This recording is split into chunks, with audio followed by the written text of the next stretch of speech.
नाशपाती। अगर मैं आपसे पूछूं कि क्या कोरोना की डरावनी यादें अभी भी आपको परेशान करती हैं, तो डेफिनेटली आपका आंसर यही होगा कि कोरोना का टेरर अभी भी हमारे आपके दिमाग में मौजूद है। आज भी हमें झकझोर देती हैं जब पूरी दुनिया का हेल्थ सिस्टम कोविड-19 के पैंडेमिक के आगे स्ट्रगल करता हुआ नजर आ रहा था। जिस तरक्की की हम डींगे हाँका करते थे, वो विज्ञान भी लेबोरेटरी में स्ट्रगल करता हुआ नजर आ रहा था। फिर अचानक एक दिन अंधकार में रोशनी का सूरज बनकर चमके बाबा रामदेव। उन्होंने एक प्रेस कॉन्फ्रेंस की और एक शब्द दुनिया के सामने रखा, कोरोनिल। इसे कोरोना की दवा के तौर पर प्रसारित किया गया और साथ ही ये दावा भी किया गया कि इस दवाई से करोड़ों लोग ठीक हो चुके हैं। ये दवाई बड़ी ही मेहनत और रिसर्च से बनाई गई है। लोग बाबा के इस दावे पर भरोसा कर ही रहे थे कि सरकार ने स्पष्ट कर दिया कि अभी इस दवा के क्लिनिकल ट्रायल के कोई भी आंकड़े मौजूद नहीं है। दूसरी तरफ मरीजों को बचाने के लिए जी जान से स्ट्रगल करता मेडिकल साइंस भी अपना माथा पीटने लगा और उसने बाबा के इस दावे का विरोध किया। आपको बता दें कि साल 2009 में बाबा रामदेव की कंपनी पतंजलि एक साल में 163 करोड़ का रेवेन्यू कमाती थी, लेकिन इसके लगभग 1.5 दशक के टाइम में ही साल 2022 आते आते बाबा रामदेव की कंपनी 45,000 करोड़ का सालाना रेवेन्यू जनरेट करने वाली बड़ी कंपनी बन गई। बाद में आज हम आपके लिए लेकर आए हैं बाबा के दावों और मेडिकल साइंस के विरोध के बीच का काला सच। साल 2020 के जून महीने की 23 तारीख को बाबा रामदेव कोरोना के रामबाण इलाज के तौर पर कोरोनिल को लॉन्च करते हैं। उन्होंने बाकायदा इस बात का दावा किया कि आने वाले 7 दिनों बाद इस दवा को पतंजलि के स्टोर से खरीदा जा सकता है। इसके सक्सेस रिजल्ट 100% है। बाबा के इस दावे को जितना अलर्ट होकर आम पब्लिक सुन रही थी, उससे भी ज्यादा अलर्ट होकर देश का आयुष मंत्रालय, स्वास्थ्य मंत्रालय और कोरोना के समय नोडल एजेंसी के तौर पर काम कर रही ICMR ने भी सुना। आयुष मंत्रालय ने यह स्पष्ट किया कि इस समय कोरोना के इलाज को लेकर जितनी भी दवाइयों का क्लिनिकल ट्रायल चल रहा है, उसमें पतंजलि की कोरोनिल का नाम नहीं है। न ही पतंजलि ने इसके किसी भी तरह के क्लिनिकल ट्रायल की अनुमति ली है। हालांकि आयुष मंत्रालय ने यह भी कहा कि आयुर्वेद से रिलेटेड कई दूसरी दवाइयां ऐसी हैं जिनका बाकायदा परमिशन लेकर क्लिनिकल ट्रायल चल रहा है, लेकिन इन दवाओं में पतंजलि की दवा शामिल नहीं है। सबसे ज्यादा हैरानी तो लोगों को इस बात की हुई कि पूरी दुनिया जिस बीमारी से जूझ रही है, आयुर्वेद में उसी बीमारी का 100% कारगर इलाज खोज लिया गया, लेकिन किसी भी जिम्मेदार सरकारी एजेंसी को इसकी जानकारी ही नहीं थी। कोरोनिल को लेकर बाबा रामदेव की इस प्रेस कॉन्फ्रेंस के कुछ देर बाद ही आयुष मंत्रालय ने कोरोनिल के एडवर्टीजमेंट्स पर रोक लगा दी। आयुष मंत्रालय ने बाबा रामदेव से संपर्क किया और उनसे कहा कि आपने जो दवा बनाई है, उसके क्लिनिकल ट्रायल और दवा के रिसर्च से रिलेटेड सारे डॉक्यूमेंट्स हमें सौंप दीजिए। लेकिन बाबा रामदेव ने ऐसे कोई भी डॉक्यूमेंट उन्हें नहीं दिए। आपको बता दें कि आयुर्वेदिक दवाओं के रिसर्च के लिए सरकार नियम के अनुसार किसी परमिशन की जरूरत नहीं पड़ती, लेकिन 21 अप्रैल 2020 को कोरोना के स्पेशल पैंडेमिक को देखते हुए आयुष मंत्रालय ने स्पेशल ऑर्डर जारी किया था, जिसके अकॉर्डिंग आयुर्वेद के तहत भी अगर किसी दवा के ऊपर काम चल रहा है, क्लिनिकल ट्रायल चल रहा है, ये सारा काम आयुष मंत्रालय के सुपरविजन में ही होगा। किस तरीके की दवा बनानी है, इसका मेथड क्या होगा, इन सारी चीजों पर आयुष मंत्रालय को निगरानी रखनी थी। इसलिए आयुष मंत्रालय से परमिशन लेना जरूरी था, लेकिन बाबा रामदेव की कंपनी पतंजलि ने आयुष मंत्रालय को हवा भी नहीं लगने दी। उन्होंने कोरोना की दवाई कोरोनिल बनाई, इसका क्लिनिकल ट्रायल भी कर लिया, उसे 100% सक्सेस भी घोषित कर दिया और उसे बेचने के लिए बाजार में भी उतार दिया। वीडियो आगे भी जारी रहेगा, लेकिन हमारे जिन साथियों ने अभी तक इस चैनल को सब्सक्राइब नहीं किया है, उनसे अनुरोध है कि चैनल को सब्सक्राइब करके नोटिफिकेशन बेल को जरूर ऑन कर दें, ताकि हमारे आने वाले वीडियोस बिना किसी रुकावट के आप देख सकें। बाबा रामदेव कोरोनिल का जो प्रचार प्रसार कर रहे थे, आयुष मंत्रालय ने बताया कि इस तरह के एडवर्टीजमेंट्स मैजिक रेमेडीज कानून 1954 के अंतर्गत आते हैं, इसलिए इस तरह के विज्ञापन पर रोक लगाई जाती है। आयुष मंत्रालय के इस काम पर पतंजलि के मालिक और बाबा रामदेव के सहयोगी कहे जाने वाले बालकृष्ण ने कहा कि उनके और आयुष मंत्रालय के बीच कम्युनिकेशन गैप हो गया था, जिसकी वजह से वो ड्रग्स के क्लिनिकल ट्रायल से रिलेटेड और दूसरे डॉक्यूमेंट्स आयुष मंत्रालय को समय पर नहीं भेज पाई, लेकिन अब उन्होंने भेज दिए हैं। नियम अनुसार जिस स्टेट में किसी ड्रग पर रिसर्च की जाती है, दवाई का लाइसेंस भी उसी स्टेट की लाइसेंस अथॉरिटी की तरफ से जारी किया जाता है। अब बाबा रामदेव ने कोरोना पर रिसर्च का काम उत्तराखंड में किया था। तब उन्होंने कहा कि कोरोना की दवाई को लेकर उन्होंने उत्तराखंड की अथॉरिटी से लाइसेंस ले लिया है, लेकिन यहाँ भी उत्तराखंड की लाइसेंस अथॉरिटी खुद हैरान थी, क्योंकि उन्होंने पतंजलि को इस तरीके की ड्रग का कोई लाइसेंस जारी ही नहीं किया था। दैनिक जागरण में पब्लिश एक खबर के अनुसार जब उत्तराखंड की लाइसेंस अथॉरिटी ने पर्टिकुलर लाइसेंस अधिकारी डॉक्टर जितेंद्र सिंह रावत से बात की तो उन्होंने बताया कि बाबा ने 12 जून को दिव्य फार्मेसी के नाम से 2 अलग-अलग दवाइयों का लाइसेंस हासिल किया था, जिन्हें इम्यूनिटी बूस्टर के तौर पर इस्तेमाल किया जाना था। इनमें से एक कुर्नेल वटी थी। मिस्टर रावत ने आगे बताया कि अगर बाबा रामदेव इन्हीं दवाइयों को कोरोना की दवाई के तौर पर प्रसारित कर रहे हैं, इसे बेच रहे हैं, तो अब उनसे पूछा जाएगा कि इम्यूनिटी बूस्टर के तौर पर इस्तेमाल की जाने वाली इन दवाओं को कोरोना की दवाई के तौर पर कैसे बेच रहे हैं। यानी कि बच्चों को बहलाने के लिए अगर मम्मी ने थाली में चांद दिखाया था तो बाबा रामदेव ने थाली के चांद को ही असली चांद बताकर बेच रहे हैं। बाबा रामदेव के इसी झूठ के कारण मद्रास हाई कोर्ट ने उनकी कंपनी पतंजलि पर 10 लाख रुपए का जुर्माना लगाया था। मद्रास हाई कोर्ट ने कड़ी फटकार लगाते हुए कहा कि बाबा रामदेव अपने विज्ञापनों में अपनी कंपनी को 10,000 करोड़ रुपए की कंपनी बताते हैं, लेकिन कोविड-19 के इस कठिन समय में वो लोगों के बीच भ्रम फैलाकर अपनी दवाई बेचना चाहते हैं और पैसा कमाना चाहते हैं। जिस कोरोनिल को वो कोरोना जैसे खतरनाक वायरस की दवाई बता रहे हैं, वो हकीकत में सर्दी जुकाम की आम टैबलेट के बराबर है, जो सिर्फ एक तरह का इम्यूनिटी बूस्टर भर है। ये कोरोना का कोई इलाज नहीं है। लेकिन बाबा रामदेव ने अपनी दवाई कोरोनिल को लेकर केवल यही झूठ नहीं फैलाया कि वो कोरोना का 100% इलाज करती है, बल्कि उन्होंने तो यहाँ तक बोल दिया कि उनकी इस दवाई को विश्व स्वास्थ्य संगठन यानी WHO की मान्यता प्राप्त हो चुकी है। बाबा के इस दावे को बिना क्रॉस चेक किए ही टीवी चैनल्स पर और वेबसाइट्स पर चल रहे विज्ञापनों में भी टेलीकास्ट किया जाने लगा।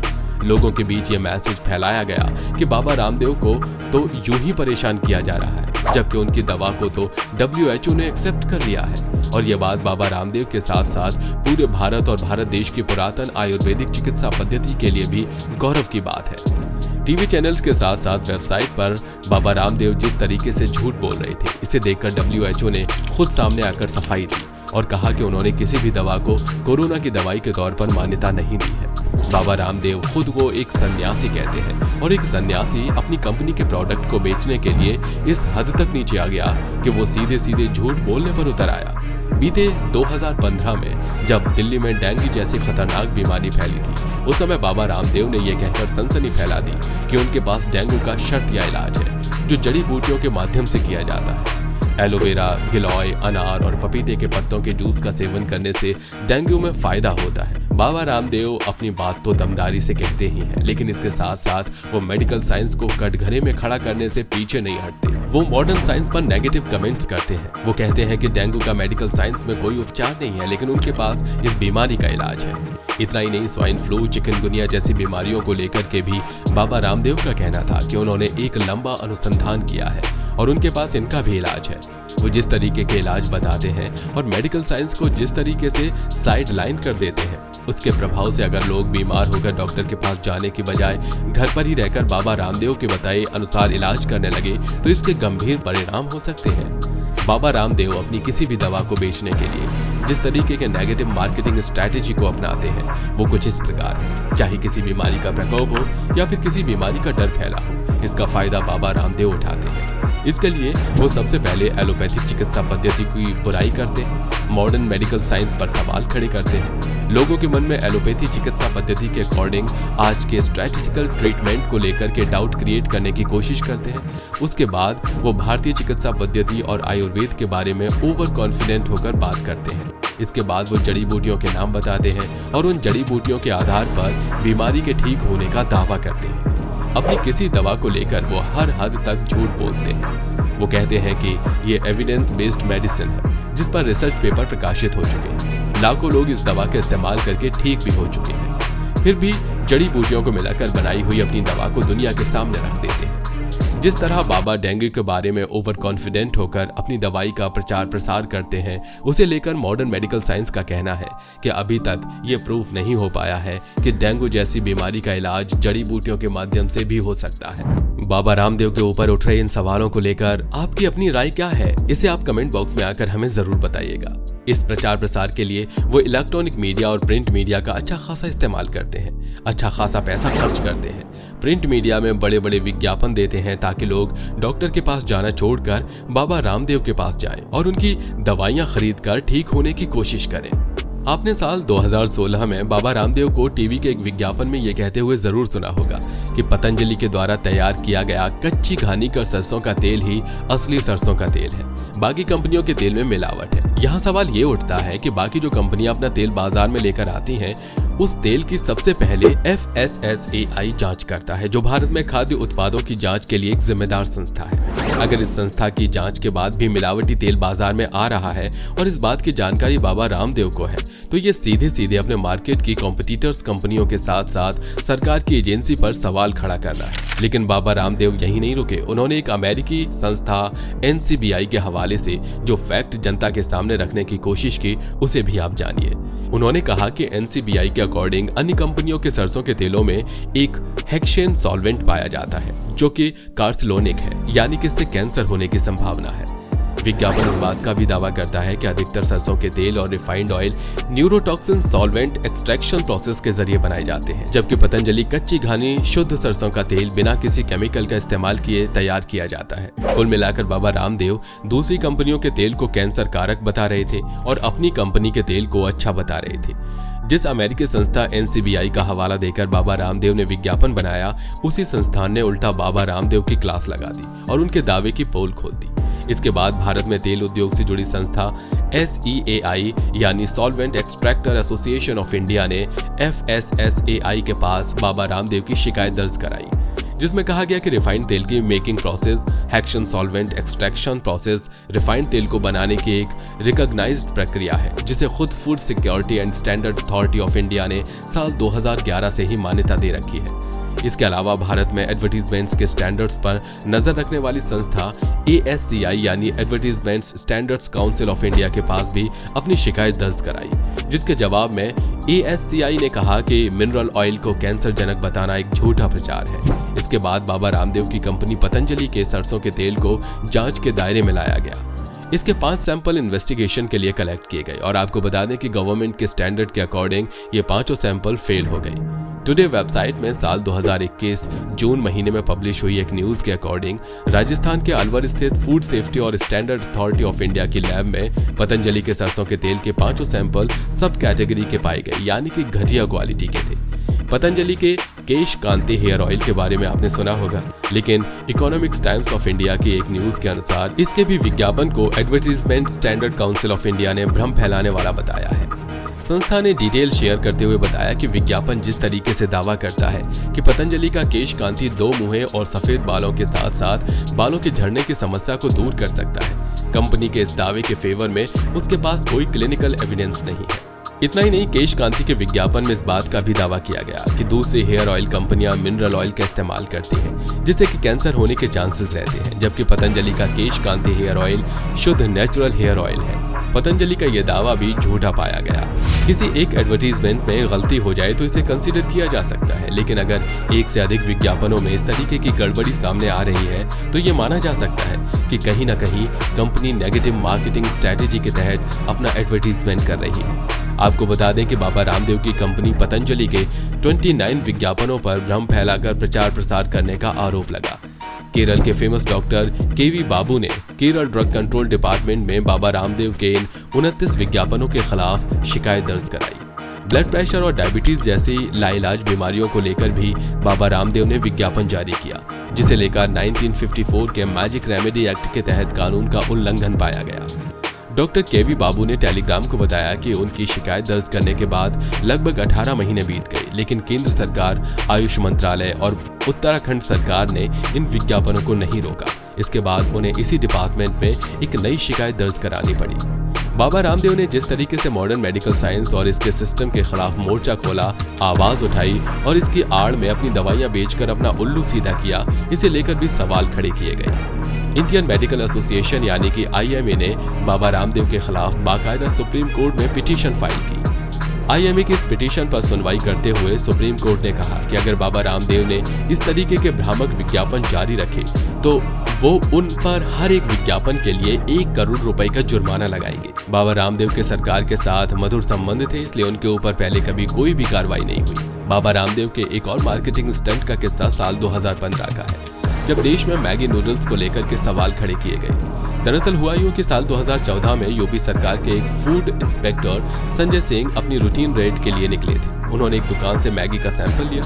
सैंपल को चेक करने पर उसमें लिखा हुआ था एडिड लो MSG यानी मोनोसोडियम ग्लूटामाइन। ये टेस्ट को बढ़ाने वाला एक इंग्रेडिएंट होता है जो खाने पीने की चीजों में मिलाया जाता है। फूड इंस्पेक्टर संजय सिंह ने मैगी के उस पैकेट को टेस्टिंग के लिए लैब में भेज दिया। कोलकाता की सेंट्रल फूड लेबोरेटरी से फाइनली जब इस टेस्टिंग का रिजल्ट सामने आया तो मैगी में MSG तो पाया गया, लेकिन ये तय मानक से 1000 गुना ज्यादा था, जिसके चलते 5 जून 2015 को FSSAI ने नेस्ले कंपनी के मैगी प्रोडक्ट पर बैन लगा दिया। नेस्ले कंपनी पर लेवल में भ्रामक जानकारी देने पर और दूसरी अनियमितताओं के लिए 640 करोड़ रुपए के हर्जाने का मुकदमा दायर किया। लेकिन बाजार में मैगी की डिमांड काफी ज्यादा थी, जिसे देखते हुए बाबा रामदेव ने मौके पर चौका मारते हुए नवंबर 2015 में पतंजलि नूडल्स को लॉन्च कर दिया। इसके 70 ग्राम के पैकेट की कीमत ₹1 रखी गई। इस पर बाकायदा food security and standard authority of India का नंबर और लेवल भी लगाया हुआ था।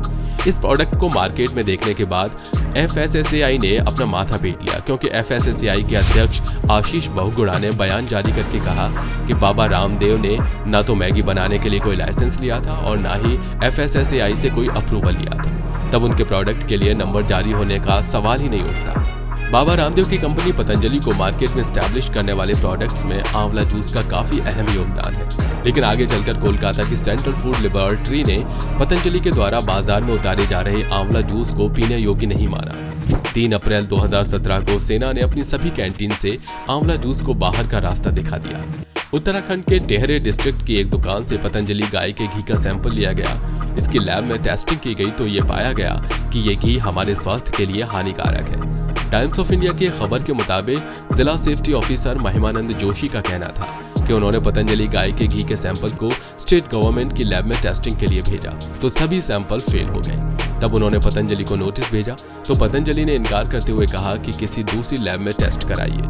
सेंट्रल गवर्नमेंट की लैब से टेस्टिंग करने पर भी जब पतंजलि गाय के घी से जब सैंपल फेल हो गए तब पतंजलि का कहना था कि यह हमारे प्रोडक्ट को बदनाम करने की साजिश की जा रही है। बाबा रामदेव के YouTube चैनल भारत स्वाभिमान ने एक फैक्ट चेक वीडियो बनाकर यह दावा किया कि पतंजलि घी को लेकर वामपंथियों द्वारा साजिश रची जा रही है। सुप्रीम कोर्ट में पतंजलि कंपनी के साथ साथ बाबा रामदेव और आचार्य बालकृष्ण का क्या हाल हुआ वो किसी से छुपा नहीं है। मामले और भी हैं, बातें अभी और भी हैं, लेकिन आज का वीडियो यहीं तक। पतंजलि के बारे में क्या सही है क्या गलत है इसका निर्णय हम आप पर छोड़ते हैं। अगर हमारा ये प्रयास आपको पसंद आया है तो वीडियो को लाइक करके अपने दोस्तों के साथ शेयर जरूर कीजिएगा। फिर मिलेंगे नए वीडियो में, तब तक के लिए जय हिंद, जय भारत, वंदे मातरम।